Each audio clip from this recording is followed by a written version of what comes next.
Varahi silks వారి grand festive celebrations పొందండి 10,000 రూపాయలు ఆపై కొనుగోలుపై బంగారు నాణెం ఉచితంగా. నమస్తే.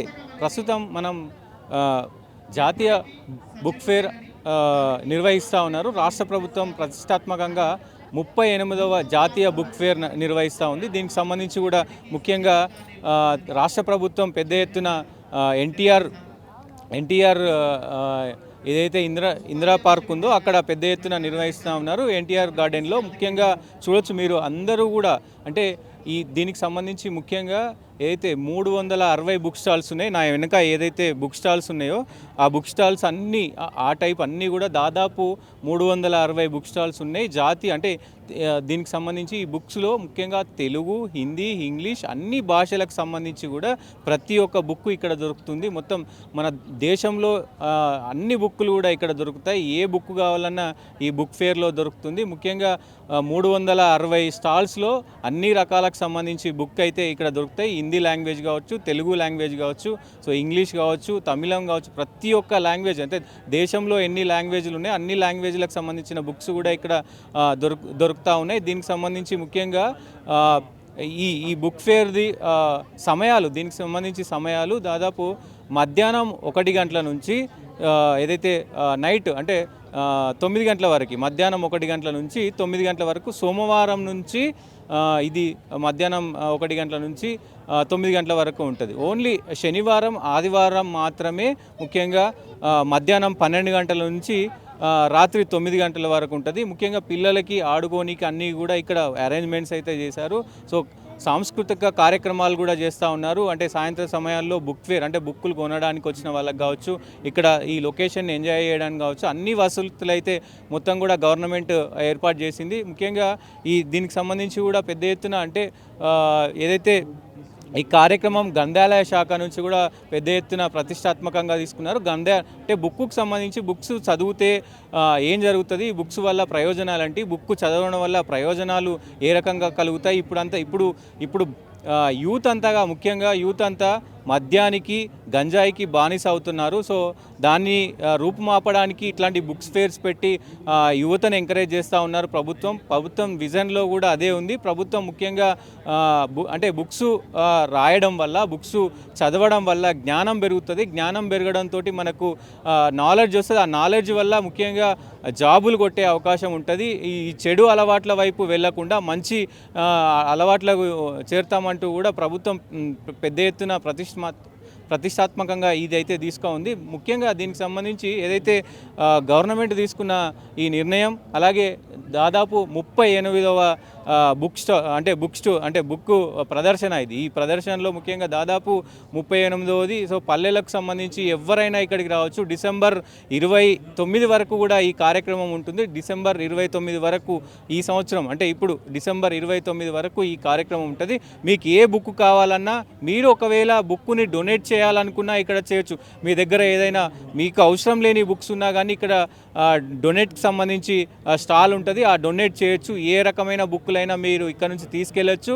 అలాగే మీ దగ్గర మీకు అవసరం లేని ఏదైనా బుక్స్ ఉంటే కూడా ఇక్కడ వేసుకోవచ్చు. చూడొచ్చు మీరు ముఖ్యంగా ఏదైతే ఇక్కడ తెలుగు వికీపీడియా అంటే దీనికి సంబంధించి మీకు బుక్ స్టాల్స్ నెంబర్తో సహా digital employment exchange and Telangana, ఇక్కడ ఫౌండేషన్కి సంబంధించి ముఖ్యంగా అందశ్రీ ఫౌండేషన్స్ సంబంధించి కూడా బుక్స్ అంటే ప్రతి ఒక్క స్టాల్కి ఒక్కొక్క పేరు పెట్టుకుంటూ కూడా పెద్ద ఎత్తున గద్దర్ ఫౌండేషన్కి సంబంధించిన బుక్ స్టాల్ ఉంది. సో ఫారికి బుక్ డిపో అంటే ప్రతి ఒక్కటి కూడా సపరేట్ ఒక్కొక్క దానికి ఒక్కొక్క పేరు అంటే వాళ్ళు సప్లై చేసే పేరు కావచ్చు. మొత్తం దాదాపు 360 ఈ స్టాల్కి సంబంధించి కూడా పెద్ద ఎత్తున ఇక్కడ కార్యక్రమం అయితే నడుస్తూ ఉంది. మీరు సాయంత్రం వేళల్లో కావచ్చు, ఫ్రీగా ఉన్నప్పుడు అంటే ఏ బుక్ కావాలన్నా, నవల్స్ కావచ్చు, ఏదైనా స్టోరీస్కి సంబంధించింది కావచ్చు, ఏదైనా మొత్తం బుక్కు సంబంధించి ఏ బుక్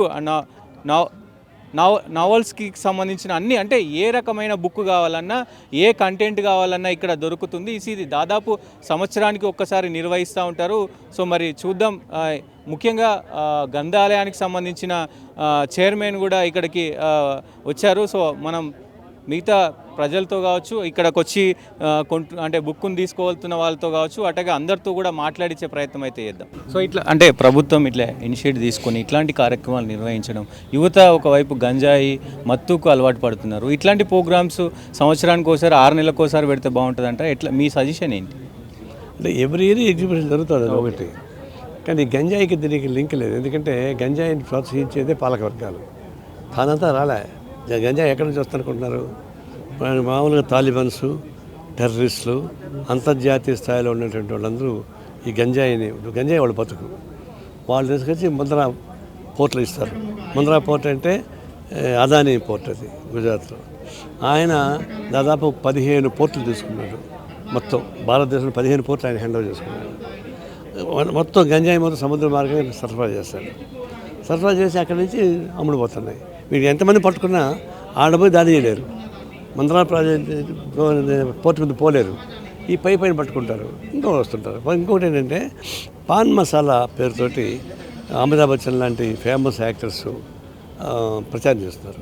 అది పాన్ మసాలా కాదు, అది గుట్కా. అది ఇప్పుడు షాపులో పోయింది 10 రూపాయలు ఇస్తే పాన్ మసాలా ఇస్తాడు, దాంతోపాటు చిన్న గుట్కా ఇస్తాడు. అది లేకుండా తీసుకోడు. అని ఇది అమ్మిస్తుంది కూడా వాళ్ళే. అదేదో కోర్టులో ఏదో వచ్చిందంటే ఇదంతా ఫుడ్ అని ఈ గవర్నమెంట్ వాళ్ళ దగ్గర బాగా డబ్బులు తీసుకుంది. సెంట్రల్ గవర్నమెంట్ కొనేసారు వాళ్ళు. ఆ విధంగా గవర్నమెంటే ప్రోత్సహిస్తూ ఉన్నప్పుడు తినేవాళ్ళు ఇప్పుడు అమాయకులు వాళ్ళని పట్టుకొని హరాస్ చేస్తున్నారు. కుట్టినోడు కుదుట్లో ఉంటే అరిసినాముడికి అయ్యాడన్నట్టుగా వాళ్ళు చేసేవాళ్ళు పాలసీ మేకర్స్, వాళ్ళు బాధపడేది యువకులు, వాళ్ళని హింసించేది డిపార్ట్మెంట్. ఇది ఒక విధంగా పాలక వర్గాలు లేదా ప్రభుత్వాలకు సంబంధించినటువంటి నిశ్చితంగా దాన్ని బ్యాన్ చేయాలనుకుంటే చేయడం పెద్ద కష్టమేం కాదు. అక్కడ వదిలేస్తున్నారు. కొండపై నీళ్లు వదిలిపెట్టే కింద నీళ్లు పట్టుకుంటే ఎట్టు కుదురుతుంది? అట్లా వాళ్ళ ప్రోత్సాహంతో ఈ గంజాయి జరుగుతుంది. అప్పుడప్పుడు సిట్ వేస్తుంటారు. ఆ సిట్లో ఏ రిపోర్ట్స్ మనకు తెలియదు. ఆ సిట్ ఇప్పుడు దాకా అయిపోతుంటుంది, వెళ్ళిపోతుంటారు. ఇది పాలక వర్గాల కుట్ర వల్ల గంజాయి వస్తుంది తప్ప దానికి దీనికి సంబంధం పెట్టుకోవడానికి అవసరం లేదు. అంటే ప్రజలు చైతన్యం చేస్తారంటే నీకు ఎదురుగా చెడు కనిపిస్తున్నప్పుడు పిల్లకాయలు అట్రాక్ట్ అవుతారు. అది లేకుండా చేయాలి కదా. పిల్లకాయలు పట్టుకొని నువ్వు ఏం గంజాయి తింటున్నావు, అది తింటావు, నేను పిల్లల్ని కానీ ఇబ్బంది పెడతాట మీకు చేత కాకుండా. అందువల్ల ఎప్పుడు కానీ ప్రోత్సహించేది వాళ్ళు ఎదురుగా పెడతారు. పిల్లలకి అమ్మాయికి ఏం చేస్తారు, వాళ్ళు ఆకర్షిస్తారు. ఆకర్షించినప్పుడు వాళ్ళని పట్టుకొని హరాస్ చేస్తుంటారు. ఇది ఒక విధంగా ప్రజలను చైతన్యవంతం చేయడం కాదు, ప్రభుత్వ పాలసీలో మార్పు వచ్చే విధంగా మనం పాలన సాగించాలి. సో ఇప్పుడు కేంద్ర ప్రభుత్వం తీసుకున్న నిర్ణయాలు అంటే ఎట్లా చూస్తారు? ఈ మార్చ్ 20 అంటే 2026లో మార్చ్ వరకు మేము నక్సలిజం కావచ్చు, మావోయిస్టిజం అనేదే లేకుండా చేస్తామంటున్నారు. కాదు, ఇప్పుడు ట్రంప్ ఏమంటున్నాడు? వెనిజులా ఉన్న ప్రెసిడెంట్ చంపేస్తా ఉంటున్నాడు. వెనిజులా ప్రెసిడెంట్ చంపేస్తా అని చెప్పేసి అని ట్రంప్ అంటున్నాడు. ఇక్కడ అమిత్ షా నక్సలైట్ చంపేస్తూ ఉంటున్నాడు. అది ఇంటర్నేషనల్ సాలిడారిటీ. ఇప్పుడు నక్సలైట్ అంటే మనుషులను చంపుతారేమో కానీ నక్సల్ని చంపగలరా? దానికి ఒక సిద్ధాంతం ఉంది ప్రపంచవ్యాప్తంగా. ప్రపంచవ్యాప్త సిద్ధాంతాన్ని మార్చడం చేత కాదు, మనుషులను చంపొచ్చేమో.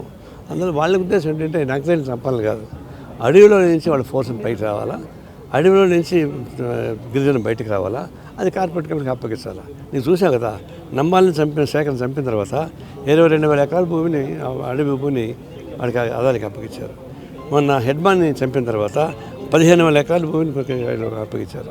ఇప్పుడు పోయి చూడండి, ఛత్తీస్గఢ్లో ఆ ప్రాంతం అంతా విహారయాత్రలాగా పోలీసు వాళ్ళు తిరిగి ఆడ సెల్ టవర్లు పెడతారంట, పోలీస్ స్టేషన్ పెడతారంట, గెస్ట్ హౌస్లు పెడతారంట, కార్పొరేట్ కంపెనీస్కి రిసార్ట్స్కి ఇస్తారంట. ఆ విధంగా అమ్మేస్తారు.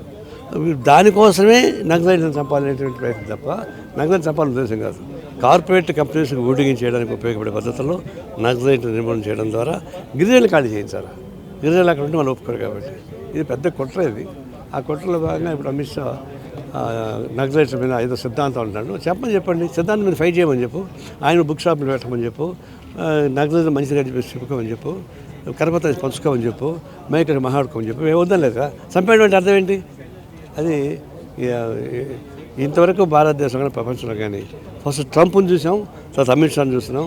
ఎలక్టెడ్ పర్సన్ చంపేయమని చెప్పలేదు, లేదా వాళ్ళకి ఇష్టం లేని సిద్ధాంతం చంపేయమని చెప్పేది ఫస్ట్ టైం చూస్తున్నాం. ఇది అంటే కేంద్ర ప్రభుత్వం తీసుకున్న ఏదైతే 2026 మార్చ్ ఏదైతే డెడ్ లైన్ ఉందో అది నిజంగా ఆలోపు మావోయిస్ట్ నక్సలిజం లేకుండా చేస్తారా? వాడు తల కింద పెట్టి కాళ్ళు పైకి లేపి తపస్సు చేసినా కూడా నక్సలిజం ఆపలేరు. మనుషులు కొంతమంది చంపచ్చు, కొంతమంది సర్వే చేసుకోవచ్చు.